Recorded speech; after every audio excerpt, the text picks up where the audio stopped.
Tagore school बावड़ी की online class में आप सभी का हार्दिक स्वागत है। सभी को गुड मॉर्निंग। कक्षा 10 विषय सामाजिक विज्ञान का आज अपना 12वां दिन है।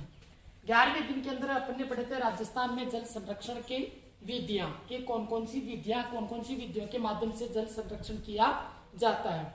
और कल अपन ने सबसे पहले जो पढ़ा था वह थी विधि बावड़ी, और जो दूसरी विधि थी वह थी तालाब।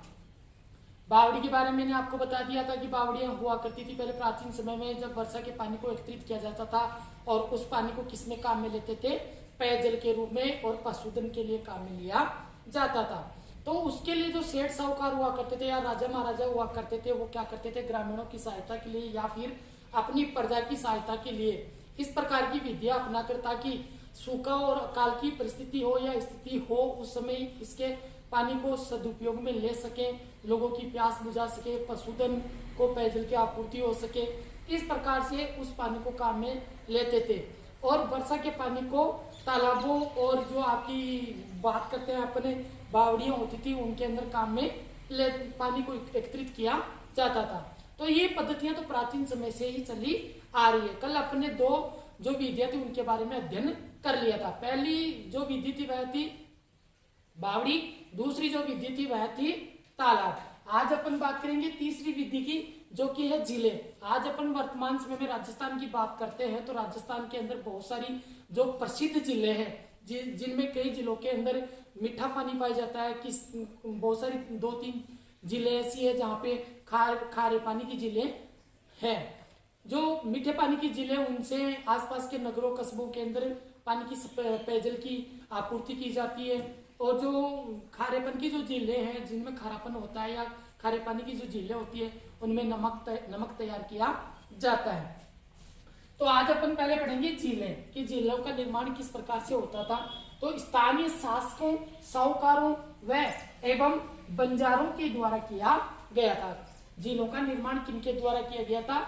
जो स्थानीय शासक हुआ करते थे, जो राजा महाराजा हुआ करते थे, वो साहूकार जिनके पास धन दौलत अधिक होती थी, जो लोगों को कर्ज देते थे, उनके माध्यम बंजारों के द्वारा किया गया था। झीलों का निर्माण सेठ साहूकारों और शासकों और बंजारों के माध्यम से किया गया था, के द्वारा किया गया था।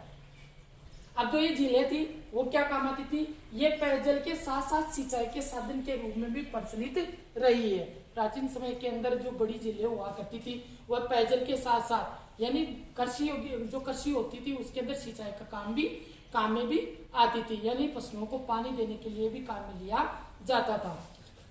इन झीलों में से नहरें निकालकर समीप के भागों में सिंचाई का कार्य किया जाता था। यानी झीलों के माध्यम से छोटी छोटी नहरें निकाल के नहरें के माध्यम से वितरिकाएं निकालकर जो आसपास के जो भाग थे या जो गांव थे खेती करने के लिए यहाँ से नहरों के माध्यम से पानी भेजा जाता था और सिंचाई की जाती थी। तो इस प्रकार से ये झीलें अपने जीवन में एक बहुत बड़ा स्थान रखती है। अपन पढ़ रहे हैं राजस्थान में जल संरक्षण की प्रमुख विधियां, और उनमें से एक विधि कौन सी है? झीलें, जो पेयजल के रूप में है, खेती में सिंचाई के लिए है, पशुधन के लिए है। इस प्रकार से इसके पानी का क्या किया जाता था? उपयोग किया जाता था। तो ये झीलें अपने लिए एक लाभदायक है, जो कि आने वाले समय में भी अपन को इनकी आवश्यकता पड़ेगी। अब बात करते हैं कि राजस्थान की कौन कौन सी जो प्रसिद्ध जिले हैं उनके बारे में। तो प्रमुख जिलों में पहला स्थान आता है आना सागर, जो कि अजमेर में स्थित है। पहला किसका स्थान है? आना सागर झील, जो कि अजमेर में स्थित है। पिछोला, जो कि उदयपुर के अंदर है। राजसमंद जिले में है। ताल छापर झील है, वह चूरू में है। टोरडी सागर टोंक में है। नवलखा झील बूंदी में। ये राजस्थान की प्रमुख प्रसिद्ध झीलें हैं। तो ये हो गई अपनी झीलों के बारे में झीलें। अब बात करेंगे नाड़ी। देखो इसको नाडी बोलते हैं। नाडी तालाब का एक छोटा रूप होता है। तालाब होता है बड़े एरिया को घेरता है, और जो नाडी होती है वो क्या, उसका एरिया है या जो व्यास है वो क्या होता है? छोटा होता है। उसका छोटा रूप ही क्या कहलाता है? नाडी कहलाता है। नाडी सामान्यतः तालाब का छोटा रूप होती है, ठीक है, जो प्राय राजस्थान में अधिकांशतः पाई जाती है। ये जो नाडी है ये राजस्थान के जो पश्चिमी भाग है, जैसलमेर, बाड़मेर या जो मरुस्थलीय भाग है, उन क्षेत्रों में ये ज्यादातर पाई जाती है। यह सामान्य रूप से 4 से 5 मीटर गहरी होती है। अब जो नाड़ी का आकार, जो गहराई है वो कितनी होती है? 4 से 5 मीटर गहरी होती है। तालाब इसे थोड़ा गहरा होता है लेकिन लंबा भी होता है, उसका व्यास भी क्या होता है? ज्यादा होता है। रेतीले मैदानी भाग में वर्षा के जल को एकत्रित किया जाता है, यानी जो रेतीला भाग होता है, मरुस्थलीय भाग होता है, उसके अंदर वर्षा के पानी को इकट्ठा किया जाता है, जिसका व्यास कम होता है और गहराई कितनी होती है? 4 से 5 मीटर गहरी होती है। तो वह नाड़ी का रूप होता है। ग्रामीण जनसंख्या पशुओं तथा वन्य जीवों के पेयजल का मुख्य स्रोत रही है। नाड़ी है वह क्या? ग्रामीण जनसंख्या, यानी जो मरुस्थलीय भागों के अंदर जो राजस्थान के ग्रामीण क्षेत्र है वहां पे इस प्रकार की मुख्य नाडियां पाई जाती है और उसमें ग्रामीण जो जनसंख्या है और पशु है और वन्य जो जीव है उनके पीने के लिए पानी यहाँ उपलब्ध रहता है। अब जैसे मान लो ये नहीं कि वहां पे जो पशु है वो पानी पीते हैं, वहां पे जो मनुष्य है वो पानी पीते हैं, ऐसा नहीं है। अगर मनुष्य उसका उपयोग करता है, उसकी देखभाल भी करता है, उसकी साफ सफाई भी रखता है। पशुओं के लिए है ध्यान उनके लिए भी रखना पड़ता है, ऐसा नहीं कि उसके अंदर मृत जानवर पड़े हैं या फिर मृत पशु पड़े हैं फिर भी जानवर, उससे तो पशु वगैरह वो बीमार हो जाएंगे और क्या हो जाएंगे? उनकी भी मृत्यु हो जाएगी। तो इस वजह से उनका भी ख्याल रखा जाता है। इसी के अलावा इनके अलावा जैसे मान लो वन है, आसपास में घना जंगल है और वहां पे मरुस्थलीय भाग, वहां पे नाड़ी का रूप है, पानी इकट्ठा है, तो वहां पे वन्य जो जीव है वो अपनी प्यास आकर बुझाते हैं, यानी पानी पीने के लिए नाड़ी का इस्तेमाल करते हैं। तो ये है अपना दूसरा जो चौथा बिंदु है वह नाड़ी, ये इस प्रकार से। फिर जो पांचवा बिंदु है वह आता है टाका। टाका देखो वर्तमान समय के अंदर ये टाके का जो निर्माण है वो लगातार बढ़ता ही जा रहा है। आज अपने ग्रामीण इलाकों राजस्थान के ज्यादातर जो हिस्सों के अंदर अपने भवन है उनके आसपास में टाके का निर्माण किया जाता है। फिर उसका जो कनेक्शन है उससे जो वो एक पौधनुमा होता है जिसका मिट्टी के नीचे बनाया जाता है, फिर बाद में उसका जो नाला होता है वो अपनी घर की जो छत होती है उसके माध्यम से जोड़ दिया जाता है और उस छत का पानी होता है वो इकट्ठा कर लेते हैं। फिर उस पानी को अपन काम में लेते हैं, जैसे पशुओं के लिए है या फिर अपनी जो फसल के लिए भी अपन उसको काम में ले सकते हैं। बहुत सारी यूज अपन उसको कर सकते हैं। तो टाका ये राजस्थान में परंपरागत संग्रहण, यानी राजस्थान के अंदर जो सबसे पहले पानी इकट्ठा करने की जो विधि आई वह टाकी के माध्यम से ही पानी को इकट्ठा किया जाता था। तो ये परंपरागत संग्रहण तथा जल संरक्षण का स्रोत रहा है, यानी ये पुराने समय से ही जो टाका है वो पानी के संग्रहण का और परंपरागत जल संग्रहण का क्या रहा है? मुख्य स्रोत रहा है। एक प्रकार से एक विधि रही है जो कि प्रत्येक घर तथा खेत की भूमि 5 से 6 मीटर गहरा खड्डा खोदकर बनाया जाता है। अब जो टाके की जो गहराई होती है वो कितनी होती है? 5 से 6 मीटर गहरी होती है, जो कि अपने घर है उसके पास में बना दिया जाता है या जो अपने खेत की जो भूमि है उसके अंदर खोदकर 5 से 6 मीटर गहरा खड्डा बनाकर वहां पे क्या किया जाता है? टाका का निर्माण किया जाता है। फिर उसके आसपास के पानी, जो वर्षा का पानी होता है उसको उसके माध्यम से जोड़ दिया जाता है पाइपों के माध्यम से और उसके पानी को उसके अंदर इकट्ठा कर लिया जाता है ताकि जरूरत पड़ने पर अपन उसके पानी को काम में ले सके। ऊपरी भाग को स्थानीय संसाधनों से ढक दिया जाता है। जो स्थानीय संसाधन है उसके ऊपर जो भी ढक्कन वगैरह लगाने का जो कार्य है, जो भी अपने पास संसाधन उपलब्ध है उनके माध्यम से अपन उसको क्या कर देते हैं? ढक दे देते हैं। फिर अब आगे पढ़ेंगे जोहड़। अब आगे पढ़ेंगे अपने जोहड़। जोहड़ यह है शेखावटी क्षेत्र, अपन बात करें जोहड़ की, यानी शेखावटी के अंदर 3 जिले आते हैं, जैसे मान लो सीकर, चूरू, झुंझुनू। और हरियाणा तो राज्य है और शेखावटी राजस्थान का एक क्षेत्र है, सीकर, चूरू और झुंझुनू।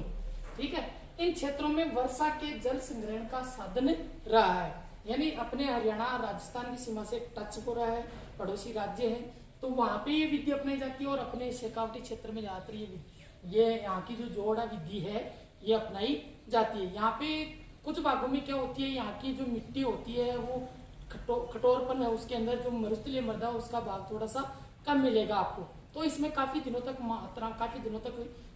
पानी इकट्ठा रह सकता है। तो इस प्रकार की विधि हरियाणा और राजस्थान का जो शेखावटी क्षेत्र है वहां पे अपनाई जाती है।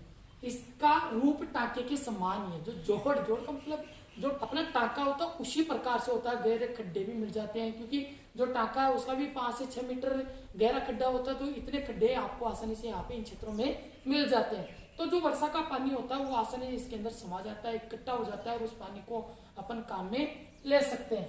परंतु इसका ऊपरी भाग टांके से बड़ा, नीचे से उतना ही होता है, गहरा उतना ही होता है, लेकिन जो ऊपरी भाग होता है वो क्या होता है, काफी बड़ा होता है, आकार में होता है और गोलाकार होता है, और ऊपर से क्या रहता है, खुला रहता है, जिसमें बहते हुए वर्षा जल को इसके माध्यम से एकत्रित किया जाता है। यानी जो वर्षा का पानी है उसको, बहते हुए पानी को अपन उसका ढाल या उसका मार्ग परिवर्तन करके उसकी ओर कर देते हैं, ताकि वो जोहड़ है या वो भर जाता है और एक तरह से पानी इकट्ठा हो जाता है। जोहड़ पशुओं तथा मानव के पेयजल का उत्तम स्रोत है। अब अपन हरियाणा की बात करते हैं तो इस प्रकार के जो जोड़ है हरियाणा के अंदर काफी मात्रा में, काफी संख्या में मिल जाएंगे, और वहां पर ज्यादातर इन जोड़ों का प्रयोग किसके लिए किया जाता है, पशुओं के लिए किया जाता है। वहां पे शाम सुबह पशुओं को छोड़ दिया जाता है पानी पीने के लिए या फिर स्नान के लिए, वहां पे उनको छोड़ दिया जाता है, काफी देर तक वो उसको पानी में रखते हैं। जो अपन बात करते हैं शेखावटी में, तो अपने शेखावटी में ज्यादातर इस प्रकार के पानी को या तो पशुओं के लिए काम में लिया जाता है,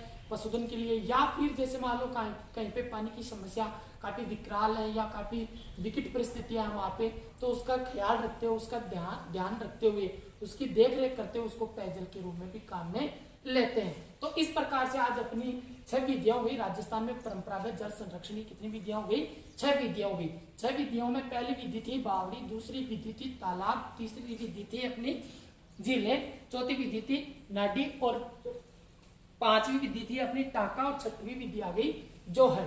तो इस प्रकार से कुल अपनी आज की होगी 6 विधियां। बाकी जो आपकी 1-2 विधि बची है वह है बेरी और खड़ी, वो आपको नेक्स्ट क्लास के अंदर बता दी जाएगी।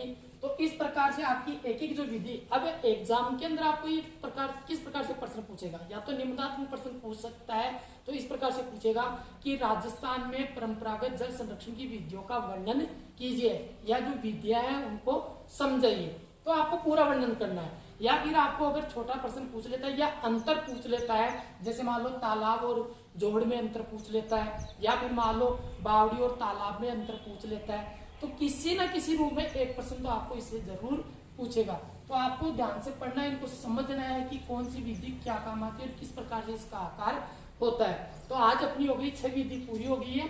बाकी जो आपकी 2 विधियां बची है वो आपको नेक्स्ट क्लास में बता दी जाएगी।